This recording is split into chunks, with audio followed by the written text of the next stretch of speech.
네, 에베소서 강의 29번째 시간입니다. 교회를 위한 기도로는 5번째 시간이죠. 계속해서 그 바울의 기도를 살펴보고 있습니다. 여러분들 그동안 그 바울이 어떻게 기도했는지 기억하십니까? 첫 번째가 우리 속 사람을 성령의 능력으로 강건하게 하시옵소서, 그렇게 기도하지 않았습니까? 우리가 성경에 나타나 있는 그 기도들을 배우는 것은 굉장히 중요하거든요. 우리 주님께서도 너희는 이렇게 기도하라 라고 말씀하시면서 기도를 가르쳐 주시지 않았습니까? 기도를 막 그냥 나오는 대로 하는 것이 아니라 이렇게 기도하라 라고 하시면서 기도는 어떤 원리가 있고 원칙이 있고 질서가 있음을 가르쳤기 때문에 우리가 성경에 나와 있는 기도를 배워가는 것은 굉장히 중요한 것입니다. 특별히 사도 바울은 예수 그리스도와 인격적인 친밀한 교제를 나눴던 믿음의 사도였기 때문에 그가 기도하는 내용들은 굉장히 성경적이고 하나님이 기뻐하시는 내용으로 기도했던 것이죠. 그래서 바울의 기도를 우리가 지금 배워나가면서 우리가 하는 기도들을 바울의 기도에 맞추어서 이제 여러분들이 조정을 해나가야 된다는 것입니다. 그 중에 첫 번째 바울의 기도가 우리의 속사람, 겉사람이 아니라 눈에 보여지고 사람들이 관심을 갖고 하는 그런 겉사람이 아니라 우리의 속사람을 성령의 능력으로 말미암아 강건하게 하여 주옵소서. 결국 우리의 속사람이 저 영원한 천국으로 인도받는 것 아니겠습니까? 겉사람은 후패하지만 우리의 속사람은 날로 새롭도다.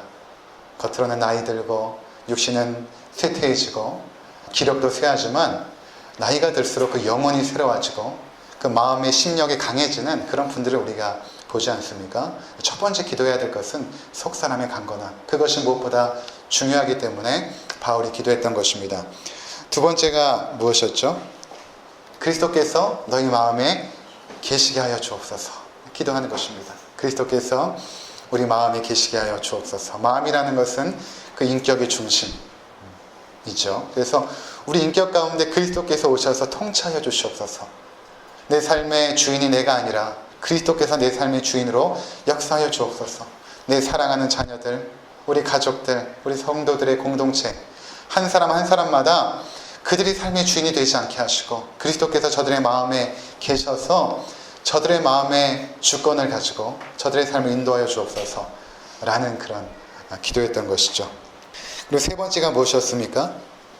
그 그리스도의 사랑의 뿌리를 받게 하여 주옵소서 라는 기도였죠. 그리스도의 사랑의 뿌리를 받게 하옵소서.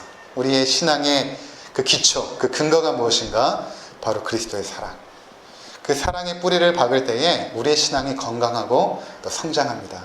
어떤 나무가 아무리 튼실하고 좋아도 사막과 같은 모래 위에 심겨지면 금방 죽을 것입니다. 그러나 시냇가에 심겨진 나무는 철을 따라 과실을 맺고 열매를 맺지 않겠습니까? 마찬가지로 우리의 신앙의 뿌리, 신앙생활의 뿌리를 그리스도의 사랑의 뿌리를 박아야 그 신앙이 건강하고 튼실한 신앙으로 자라게 된다는 것입니다. 그것을 위해서 바울이 기도했죠. 그리고 오늘 네 번째 기도는 무엇인가 하면 온 성도들이 함께 지식에 넘치는 그리스도의 사랑을 알게 하옵소서 라고 기도하는 것입니다. 그 그리스도의 사랑이 무엇인가 너무나 크고 넓기 때문에 그 사랑의 너비와 그 깊이와 그 넓이와 그 길이가 어떠한지를 저들이 깨닫게 하여 주옵소서 라고 기도하는 내용이 바로 오늘 바울의 이 기도 내용인 것입니다. 오늘 이 부분을 우리가 함께 살펴보게 될 터인데요. 앞에 나왔던 기도와 함께 연관이 되어지는 것입니다. 그리스도께서 우리 마음에 계시고 우리를 주장하여 주시면 그분과의 인격적인 교제 속에서, 친밀한 교제 속에서 우린 그분의 사랑을 알아가게 되고 그 사랑의 뿌리를 받게 되죠. 그것으로부터 신앙이 시작이 되어지는 것입니다. 그러면서 주님과 친밀한 교제와 인격적인 그 교제 가운데 그 사랑을 점점 더 깊이 알아가게 됩니다. 그래서 그 사랑을 더욱더 깊이 알아가게 하시고 그 사랑의 그 네 가지 차원, 높이와 깊이와 넓이와 그 길이를 우리 성도들이 다 알아가게 하여 주옵소서, 그렇게 기도하는 내용인 것입니다. 먼저 살펴보게 될 것은 왜 바울이 그냥 그리스도의 사랑을 알게 하옵소서라고 기도해도 될 텐데 그렇지 않습니까? 우리 에베소 성도들이 그리스도의 사랑을 알게 하옵소서 기도해도 될 텐데 무엇 때문에 지식에 넘치는 그리스도의 사랑이라고 했을까요? 지식에 넘치는 그리스도의 사랑, 이 부분을 우리가 좀 살펴볼 필요가 있습니다. 이것에 대해서 우리가 이해하려면 그 당시 에베소 교회가 어떠한 상황에 처해 있는가를 우리가 알 필요가 있습니다. 요한계시록 2장을 잠깐 보시면 요한계시록 2장 1절부터 5절입니다. 에베소 교회 사자에게 편지하라. 오른손에 있는 7뼈를 붙잡고 7급 촌태 사이를 거니시는 이가 이르시되 내가 내 행위와 수고와 내 인내를 알고 또 악한 자들을 용납하지 아니한 것과 자칭 사도라 하되 아닌 자들을 시험하여 그의 거짓된 것을 내가 드러낸 것과 또 내가 참고 내 이름을 위하여 견디고 게으르지 아니한 것을 아노라. 일단 여기까지 보겠습니다. 조금 이따가 이 뒷부분 살펴보게 될 텐데, 지금 1절은 그 에베소 교회에게 편지하라 하면서 오른손에 7뼈를 붙잡고 7금초대를 거니시는 분이 누구시냐면 예수님이시거든요. 7뼈과 7금초대는 교회를 상징합니다. 소아시아에 있는 7교회를 상징하고, 7교회라는 것은 모든 교회를 의미하는 것이죠. 그 교회 가운데 운행하시고 주장하시고 모든 통치와 주권을 가지신 그 주님께서 말씀을 하시는데, 에베소 교회에게 말씀하시는데 첫 번째로 그들을 칭찬하십니다. 무엇을 칭찬하시는가? 내 행위와 수고와 내 인내를 알고 또 악한 자들을 용납하지 아니한 것과 자칭 사도로 하되 아닌 자들을 시험하여 그의 거짓된 것을 드러낸 것과 또 내가 참고 내 이름을 위하여 견디고 게으르지 아니한 것을 아노라. 특별히 칭찬받는 내용이 무엇인가 하면 그들 가운데 은밀히 들어왔던 거짓 사도들이 있었던 것입니다. 사도라 하면 복음을 증거하는 자들이었죠. 근데 거짓된 사도들이 그들 가운데 은밀하게 들어온 것입니다. 그런데 그 거짓된 사도들의 메시지를 들으면서 에베소 교회 성도들은 그것이 거짓되었다라고 분별할 수 있는 능력이 있었던 것입니다. 아, 저것이 거짓이구나 라고 분별할 수 있는 능력이 있었던 것이죠. 이것으로 보아 그들은 말씀에 대한 어떤 그 지적인 탁월함이 있었던 것으로 보여집니다. 이렇게 된 배경에는 에베소 교회를 향한 사도 바울의 권면이 있었습니다. 우리가 전에 잠깐 이 장면을 살펴보았는데 이 부분도 잠깐 보고 다시 요한계시록으로 돌아올 텐데요. 사도행전 20장 29절에서 32절입니다. 사도행전 20장 29절에서 32절까지. 내가 떠난 후에 사나운 이리가 여러분에게 들어와서 그 양떼를 아끼지 아니하며 또한 여러분 중에서도 제자들을 끌어 자기를 따르게 하려고 어그러진 말을 하는 사람들이 일어날 줄을 내가 아노라. 그러므로 여러분이 일깨어 내가 3년이나 밤낮 쉬지 않고 눈물로 각 사람을 훈계하던 것을 기억하라. 지금 내가 여러분을 주와 및 그 은혜의 말씀에 부탁하노니 그 말씀이 여러분을 능히 든든히 세우사 거룩하게 하심을 입은 모든 자 가운데 기업이 있게 하시리라. 아멘. 지금 어떤 장면인가 하면 바울이 에베소 교회를 떠나면서 그들에게 마지막으로 당부하는 내용입니다. 이제 에베소를 떠나서 예루살렘에 가면 결국 붙잡히게 되고 로마의 감옥에 갇히게 되는 그 엄청난 순교의 길을 걸어가고 있을 때에 바울이 그 에베소 교회 성도들을 붙잡고 끌어안고 목을 끌어안고 서로 울며 서로 기도하고 또 위로하며 그렇게 마지막 인사를 나누면서 바울이 그 사랑했던 에베소 성도들에게 무엇을 권면하냐 하면 이제 여러분 가운데 사나운 이리들이 들어올 것입니다. 이 사나운 이리들이 누구인가? 거짓 선지자들이죠. 거짓 사도들. 잘못된 복음을 증거하는 거짓된 자들이 들어올 것입니다. 그래서 그들이 여러분들을 끌어들여서 자기를 따르게 할 것입니다. 그럼 참 사도와 거짓 사도의 분별할 수 있는 가장 중요한 기준은 참 사도는 예수 그리스도를 따르게 하지만 거짓 사도들은 자기를 따르게 하죠. 그것을 말하고 있는 것입니다. 그 거짓 사도들이 여러분들을 자기의 종으로 만들 것입니다. 자기를 따르는 제자들로 만들 것입니다. 그리고 어그러진 말을 하는 사람들이 일어날 것입니다. 그 성도들 가운데서도 복음이 아닌 이상한 거짓된 진리를 전하는 사람이 생겨날 것입니다 라고 미리 말을 하고 있는 것입니다. 떠나면서. 그러면서 그들에게 뭐라고 권면하냐 하면 그러므로 여러분이 일깨어 내가 3년이나 밤낮 쉬지 않고 눈물로 각 사람을 훈계하던 것을 기억하십시오. 바울이 에베소에 있으면서 3년 동안이나 두란노 성원에서 그들에게 말씀을 전했거든요. 복음을 전했습니다. 아침과 저녁에 시간이 날 때마다 성도들을 모아놓고 복음이 무엇인지 하나님 말씀이 무엇인지를 창세기로부터 시작해서 기록된 말씀을 부지런히 가르쳤던 것이죠. 그러니까 여러분이 그 말씀의 그 진리를 붙잡고 이단들이 잘못된 교훈을 전하는 자들이 나타날 때에 그것으로 여러분들이 분별해야 됩니다 라고 권면했던 것입니다. 그러면서 내가 여러분을 주와 그 은혜의 말씀에 부탁하노니 그 말씀이 여러분을 능히 든든히 세우사 거룩하게 하심을 입은 모든 자 가운데 기업이 있게 하시리라. 내가 여러분을 주님께 부탁합니다. 뿐만 아니라 주님의 말씀에게 부탁합니다. 그동안 내가 전했던 그 복음의 말씀에게 여러분을 부탁합니다. 여러분이 그 말씀을 붙잡고 그 말씀 진리 가운데 서서 건강하고 또 튼실한 신앙생활을 하셔야 됩니다. 이단의 그 가르침에 넘어가서는 안 됩니다. 라고 권면을 했던 것입니다. 자, 이런 권면 때문에 에베소 성도들은 무엇보다도 이 하나님의 말씀, 특별히 바울이 전했던 그 복음, 진리의 말씀에 집중했던 것입니다.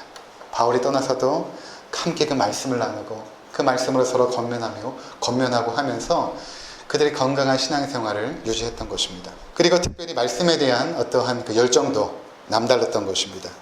에베소 지역 자체가 좀 특징이 그러한 부분도 있었습니다.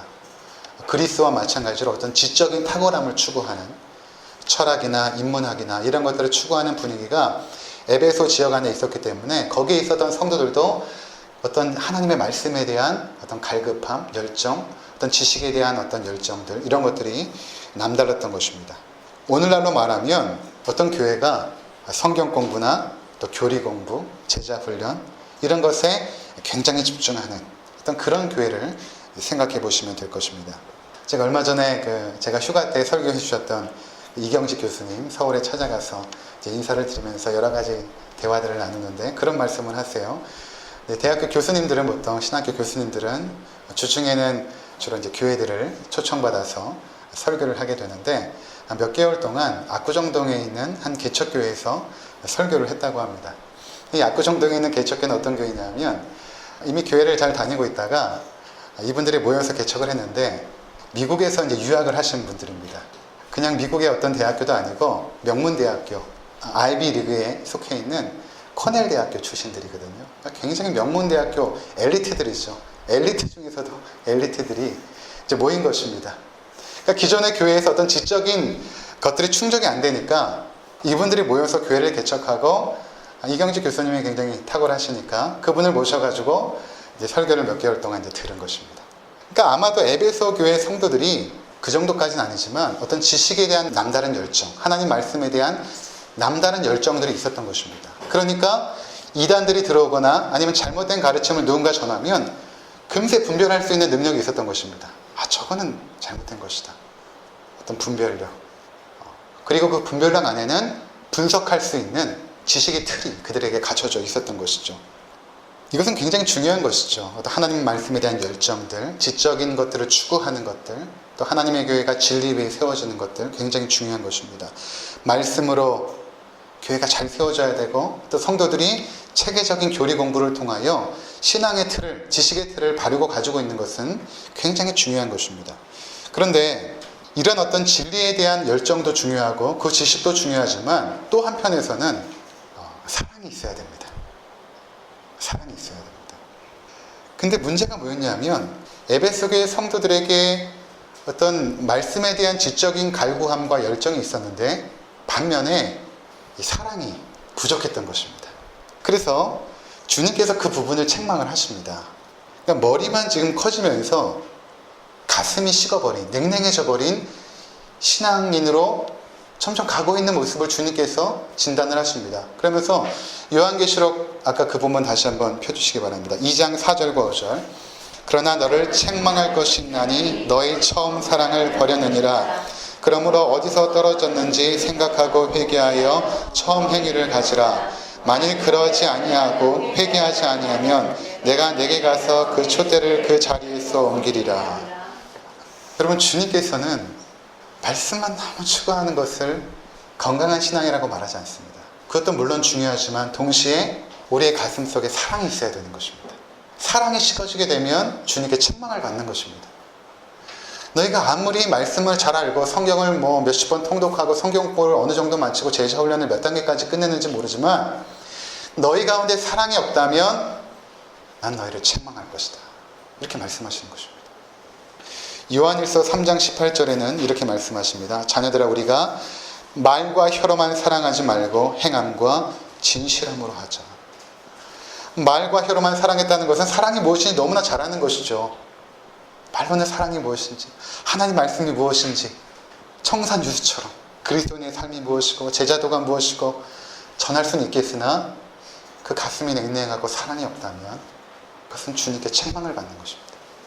근데 에베소 성도들이 그 균형을 잃어버린 것입니다. 말씀에 대한 지적인 탁월함은 있었지만 사랑이 식어버린. 그래서 바울이 에베소 성도들을 기억하고 기도하면서 이 부분을 기도할 필요가 있겠다 생각한 것입니다. 그래서 뭐라고 기도하냐면 하나님 에베소 성도들이 특별히 온 성도들이 함께 지식에 넘치는 그리스도의 사랑을 알게 하옵소서. 지식에 넘치는, 단순히 하나님 사랑을 지식으로 아는 것이 아니라 머리로 아는 것이 아니라 그것에 넘치도록 가슴으로 그들의 심령으로 그 사랑을 깨닫고 그 사랑을 품고 사랑할 줄 아는 그런 사람들이 되게 하옵소서. 그 주님의 사랑의 그 높이와 깊이와 넓이와 길이를 저들이 깊이 깨닫고 그 사랑으로 살아가는 믿음의 사람들이 되게 하옵소서라고 기도하고 있는 것입니다. 주님의 사랑을 지식으로만 아는 것이 아니라 실제적이고 경험적이고 체험적인 사랑으로 알게 해달라고 기도하는 것입니다. 그래서 여기에서 그 바울이 기도문에서 그리스도의 사랑을 알게 하옵소서라고 할 때 그 알다라는 단어가 원어로 보면 기노스코라고 말하는데, 이 기노스코라는 단어가 어떤 단어냐면 머리로 아는 것을 기노스코라고 말하지 않습니다. 인격적인 만남 속에서 경험적으로 체험적으로 알아가는 그러한 지식, 그것을 알다, 기노스코라고 말하죠. 전에도 제가 잠깐 말씀드렸지만 저는 무시와 배추씨가 어떻게 다른지 알지 못합니다. 무시와 배추씨가 어떻게 다른지를 알기 위해서는 세 가지 방법이 있죠. 첫 번째로는 인터넷에 쳐보면 알겠습니다. 네, 백과사전을 찾아보면 알겠죠. 무시, 또 배추씨 이렇게 쳐보면 사진도 나오고 무치씨가 어떤 것이고 배추씨가 어떤 것인지 정보를 통하여 알 수 있을 것입니다. 두 번째는 농부들에게 가서 물어보면 됩니다. 씨앗을 들고 가서 무씨는 어떤 것입니까? 배추씨는 어떤 것입니까? 무가 자랄 때는 어떻습니까? 배추가 자랄 때는 어떻습니까? 물을 얼마나 줘야 될까요? 이런저런 것들을 아마 물어보면 알 수 있겠죠. 전문가에게 물어보는 방법이 있습니다. 세 번째는 내가 직접 심어보는 것입니다. 땅에다가 무씨도 심어보고 배추씨도 심어보면서 그것을 키우고 자라는 것을 보면서 그것에 대한 지식을 얻어가는 것이죠. 여기서 기노스코라는 단어는 이 세 가지 중에 어떤 것에 해당할까요? 마지막입니다. 내가 직접 체험해보는 것입니다. 내가 직접 경험해보는 것입니다. 그렇게 알아가는 지식을 성경은 기노스코라고 말합니다. 그런데 지금 바울이 말하는 그 알의 대상은 어떤 배추씨나 무씨도 아니고 사물이 아닙니다. 한 인격의 대상입니다. 인격의 대상. 그 인격의 대상을 알아가는 것은 참 신비롭죠. 참 신비롭습니다. 그 인격 자체가 하나님이 창조한 형상으로 빚어졌기 때문에 그 한 사람의 인격을 알아가는 데 있어서는 굉장히 오랜 시간들이 걸리지 않겠습니까? 그냥 단순하게 몇 년 산다고 그 사람에 대해서 알 수 있는 것이 아니죠. 인격의 특징이 그렇습니다. 얼마 전에 제가 아내하고 쇼핑을 가가지고 점심 식사를 하는데 중국집이 있더라고요. 그래가지고 이제 희수하고 이성이하고 앉혀놓고 이제 탕수육 하나를 시켜놓고 짜장면을 하나 시키고 먹는데, 그날따라 애들이 너무 잘 먹어가지고 탕수육을 다 먹고 짜장면을 이제 하나 시키고 이제 분배를 해야 되는데, 네 그릇으로 분배를 해야 되는데 제가 분배하다 보니까 제게 없는 거예요. 우리 아내도 막 너무 잘 먹는 거예요, 짜장면을. 애들도 막. 아니 난 너무 배고프고 그래가지고 거기 이제 밥을 하나 시켜가지고 그 남아있는 그 짜장면 그 소스에다가 제가 밥을 탁 말았단 말이에요. 근데 제 아내가 갑자기 젓가락을 탁 넣더니 안 먹어 그러는 거예요. 그러니까 우리 아내가 어떻게 오해를 했냐면 자기는 이 짜장면을 맛있게 먹고 마지막 소스를 탁 먹으려고 했는데 제가 이 밥을 딱 말아버리면서 내가 먹으려고 한 것이 아니라 이것을 버렸다라고 생각을 한 것입니다. 제가 간혹 그런 경우가 있거든요. 제가 밥을 빨리 먹고 빨리 치우는 경우가 있는데 우리 아내가 그날도 그런 줄 알고 이 소스, 자기가 먹으려고 남겨둔 이 소스에 밥을 말아가지고 버린다고 생각을 한 것입니다. 나는 배부르고. 그래서 안 먹어 그런 거예요. 그래가지고 그냥 중국집에서 나와가지고 쇼핑을 하는데 말도 안 하고 이제 화가 난 것입니다. 돌아다니는데 갑자기 제 아내가 화장실에 갔다 오면서 뭔가 이제 스치는 생각이 있었던 것이죠. 자기 혹시 아까 그 짜장면 국물에 밥 말아서 먹으려고 그랬어? 이렇게 물어보는 거예요. 그래서 당연하지. 나 배가 고파가지고 다 나누고 나니까 내게 먹을 게 없어가지고 그 국물에 내 먹으려고 그랬지. 그랬더니 너무 미안하다고 그때부터 막 눈물을 흘리기 시작하는 거예요. 그날 굉장히 저를 존경하고 잘 대해주더라고요. 왜 얘기를 안 했냐요? 왜 얘기를 안 했냐고. 그러면 제가 그런 얘기를 잘 안 합니다. 보통 우리 아내랑 제가 별로 잘 안 싸우는데, 잘 안 싸우는 이유가 제가 말을 별로 안 합니다. 그냥 오해받는 대로 그냥 남겨두지. 제가 아내랑 결혼해 17년을 살았는데 아직도 저를 모릅니다. 내가 얼마나 당신을 생각해서 짜장면을 많이 덜어주고 나는 밥을 말아 먹으려고 했는 나의 그 진심을 아직도 모르는 것이죠. 17년이 지났음에도 불구하고. 그걸 굳이 제가 일일이 설명해야겠습니까? 구차하게? 모르는 것입니다. 여러분 남편에 대해서 잘 아십니까? 저희 장모님이 장인어른에게 늘 하던 말씀이 있었습니다. 50년 이상을 같이 살았는데 뭐라고 말씀하시냐면, 네 장인어른은 도대체 무슨 생각을 하는지 지금까지도 알 수 없다고. 50년 이상을 살아도 남편의 마음속에 무엇이 있는지 알지 못하죠. 모릅니다. 잘 모르는 것입니다. 한 인격에 대해서 알아가는 것이 그렇게 쉬운 것이 아니죠. 하물며 주님을 알아감에 있어서는 어떠하겠습니까? 주님을 알아가는 것이 쉽지 않습니다. 그것은 지식에 넘치는 것이죠. 성경 말씀을 공부한다고 주님을 알아가는 것이 아닙니다. 주님과 인격적인 교제와 친밀한 관계 속에서 주님을 점점 알아가죠. 특별히 주님을 알아가는 가장 중요한 것은 무엇인가 하면 체험입니다. 체험을 통해서 주님을 알아가죠. 여러분의 삶 속에서 역사하셨던 그 소소한 체험들을 우리가 깨닫게 되면, 주님께서 이렇게 나를 사랑하시는구나. 주님의 사랑의 넓이와 깊이가 얼마나 넓고 깊은가. 이것을 그 체험을 통해서 알아갑니다. 내가 말씀을 통하여 들었던 그 주님을 삶 속에서 체험할 때 비로소 그 주님을 알아가죠. 전문가에서 물어서 아는 것이 아닙니다. 목사에게 주님의 사랑을 배워서 아는 것이 아니죠. 인터넷에 주님의 사랑을 검색한다고 아는 것이 아닙니다. 내가 듣고 내가 배웠던 그 주님을, 그 지식을 나의 삶 속에서 소소한 경험들이 쌓여, 주님이 나를 이렇게 신실하게 사랑하시는구나. 변함없이 사랑하시고 그 사랑의 깊이와 넓이는 내가 헤아릴 수 없구나 라는 것을 알아가는 것입니다. 우리의 심령이 강박하여서 때로는 모를 때도 있죠. 제가 볼 때는 우리 성도님들 가운데 하나님의 사랑을 무척 많이 받고 있는데 그 마음에 심령이 무뎌져서 그 사랑을 잘 알지 못하는 거예요. 안타깝죠. 근데 주님은 그 강박한 심령까지도 꿰뚫고 들어오십니다. 더 큰 사랑을 퍼부어 주죠. 우리의 강박한 심령보다도 더 강력한 사랑을 부어주셔서 그 주님의 사랑 앞에 굴복하게 하시는 것입니다. 교회가 건강하게 세워지기 위해서는 말씀이 중요합니다. 지식이 중요하죠. 주의 말씀에 우리가 열심을 내야 됩니다. 그런데 무엇보다도 그 말씀이 사랑으로 열매 맺을 수 있도록 우리가 기도해야 되는 것입니다. 그래서 참 기도가 필요한 거예요. 말씀이 사랑으로 열매 맺을 수 있도록. 사랑이 식은 지식은 죽은 것입니다. 죽은 지식입니다. 죽은 신앙입니다. 사랑이 없는 신앙은 죽은 신앙입니다. 시골에 계신 성도님들 중에서 글도 읽지도 못하고 쓰지도 못하는 분들이 계시죠. 그런 어르신들 계십니다. 삼위일체가 무엇인지, 하나님이 누구인지, 구원이 무엇인지, 영생이 무엇인지 그냥 들어서 알고는 있지만 그것을 체계적으로 공부하지 못하여 잘 설명하지는 못하고 하는 우리 성도님들 계십니다.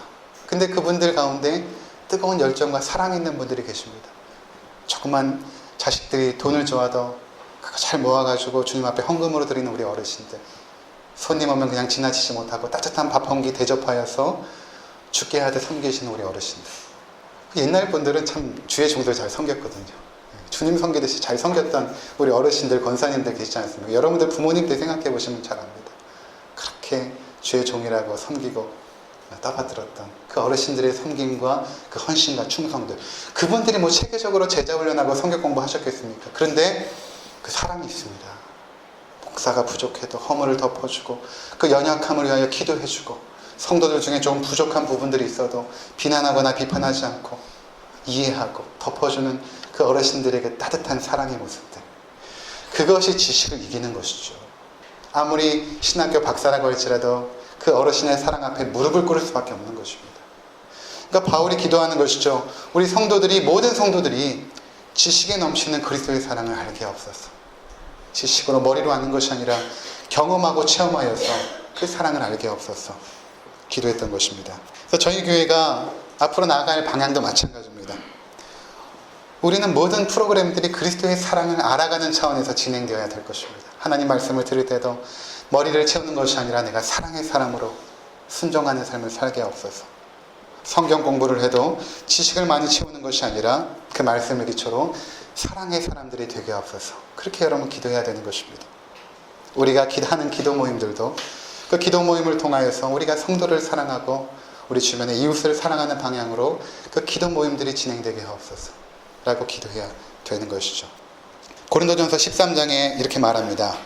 내가 사람의 방언과 천사의 말을 할지라도 사랑이 없으면 소리나는 구리와 울리는 꽹과리가 되고, 내가 예언하는 능력이 있어 모든 비밀과 모든 지식을 알고 또 산을 옮길 만한 모든 믿음이 있을지라도 사랑이 없으면 내가 아무것도 아니요, 내가 내게 있는 모든 것으로 구제하고 또 내 몸을 불살하게 내어줄지라도 사랑이 없으면 내게 아무 유익이 없느니라. 엄청난 능력입니다. 천사의 말을 하고 하늘의 방언을 하고 예언을 하고 모든 지식을 알고 하나님 말씀에 대한 모든 지식을 알고 산을 옮길 만한 믿음이 있을지라도 사랑이 없으면 아무것도 아니다. 사랑이 없으면 아무것도 아니다. 성경은 하나님을 사랑하는 것과 내 이웃을 내 몸과 같이 사랑하는 것이 가장 중요한 계명이라고 말씀하십니다. 그러니까 하나님께서 이 땅을 살아가는 우리 성도들에게 주시는 가장 중요한 계명이고, 하나님의 뜻은 무엇인가?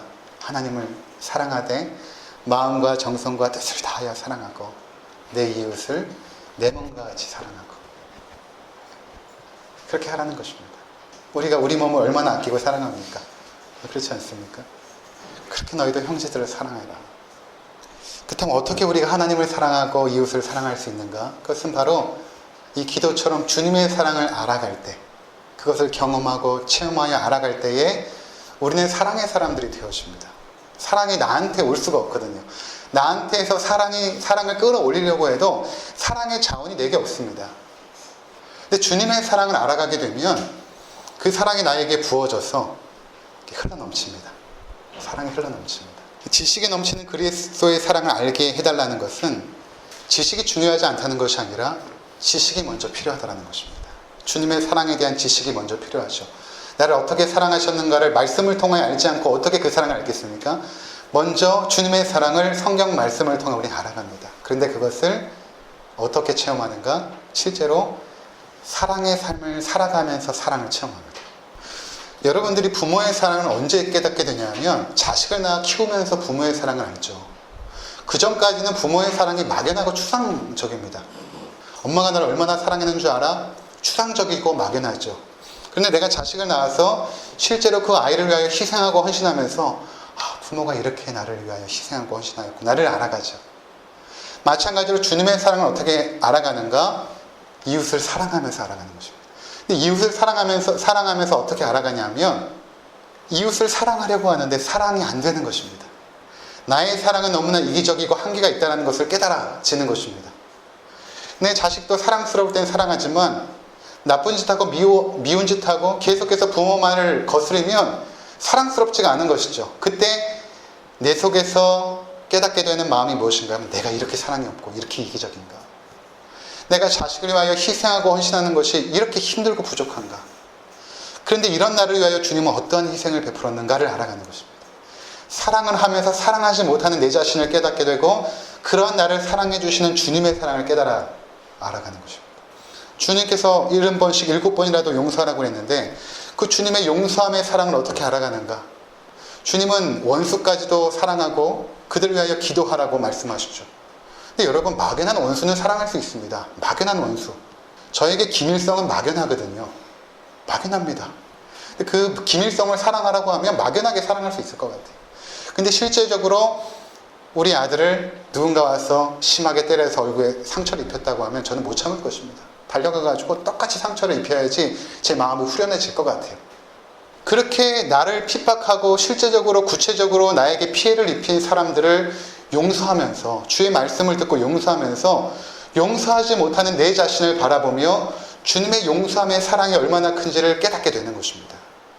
어떻게 이렇게 용서하지 못하는 나를 용서해 주시는가? 그거를 하지 않는 이상은 주님의 사랑과 용서는 그냥 추상적입니다. 그냥 지식으로 아는, 머리로 아는 그런 사랑이고 그러한 용서죠. 은혜도 마찬가지입니다. 그네가 그냥 막연한 것이에요. 근데 무조건적인 희생과 헌신을 우리가 베풀면서 그렇게 하지 못하는 내 자신을 깨닫게 되면서 주님의 은혜를 알아가는 것입니다. 우리는 사랑하면서 사랑하지 못하는 내 자신을 발견하게 됩니다. 우린 용서하면서 용서하지 못하는 내 자신의 한계를 인정하게 됩니다. 우리는 희생하면서 희생하지 못하는 내 자신을 알게 되는 것입니다. 그러면서 그런 나를 사랑하시는 그 주님의 사랑의 깊이와 넓이를 조금씩 알아가게 되는 것입니다. 이것이 지식에 넘치는 그리스도의 사랑을 알아가는 방식입니다. 그래서 주님에 대한 그 사랑은 결국에는 형제 자매를 사랑하는 것으로밖에 표현이 되어지지 않습니다. 여러분, 주님이 우리 곁에 계시지 않잖아요. 마음속에 성령으로 계시지만 주님은 육신으로 하늘 보좌 우편에 계신단 말이에요. 그 주님이 재림하기 전까지는 육신으로 우리가 주님을 만날 수 없죠. 보이지 않는 주님을 여러분 어떻게 사랑하겠습니까? 어떻게 보이지 않는 주님을 사랑하겠습니까? 주님 사랑합니다 라고 크게 외치면 주님을 사랑하는 것일까요? 주님께서 마태복음 25장에서 아주 중요한 교훈을 말씀하십니다. 뭐라고 말씀하시냐면 마지막 때에 내가 양과 염소를 구분할 것이다. 양은 누구냐면 주님의 양들, 염소는 악한 자들. 양들에게 말합니다. 너희가 내가 헐벗을 때에 입혀주었고 굶주릴 때에 먹을 것을 주었고 내가 아플 때에 와서 위문하여 주었고 너희들에게 하늘의 영광이 있을 자다. 그러니까 양들이 말합니다. 신실한 성도들이 주님, 내가 언제 주님을 그렇게 섬겼습니까? 여기 있는 이 소자 중에 한 사람에게 한 것이고 나에게 한 것이다. 이렇게 말씀하십니다. 염소에게도 말하죠. 너희는 내가 헐벗을 때 입혀주지 않았고 굶주릴 때 먹을 것을 주지 않았고 내가 병들어 아플 때 와서 위로해 주지 않았다. 그들이 말하면 주님, 내가 언제 주님께 그렇게 했습니까? 여기 있는 내 소자 중에 한 사람에게 하지 않은 것이 곧 나에게 하지 않은 것이다. 말씀하십니다. 우리 주변의 형제 자매들을 돌보지 않는 것은 주님을 사랑하지 않는 것입니다. 주님에 대한 사랑은 결국 형제를 사랑하는 것으로 밖에 표현이 안 되어집니다. 아무리 주님을 사랑한다라고 외쳐도 사랑하는 내 곁에 있는 사람조차 사랑하지 못하면 나는 아직도 지식에 넘치는 그리스도의 사랑을 알지 못하는 것이죠. 그래서 기도가 필요한 것입니다.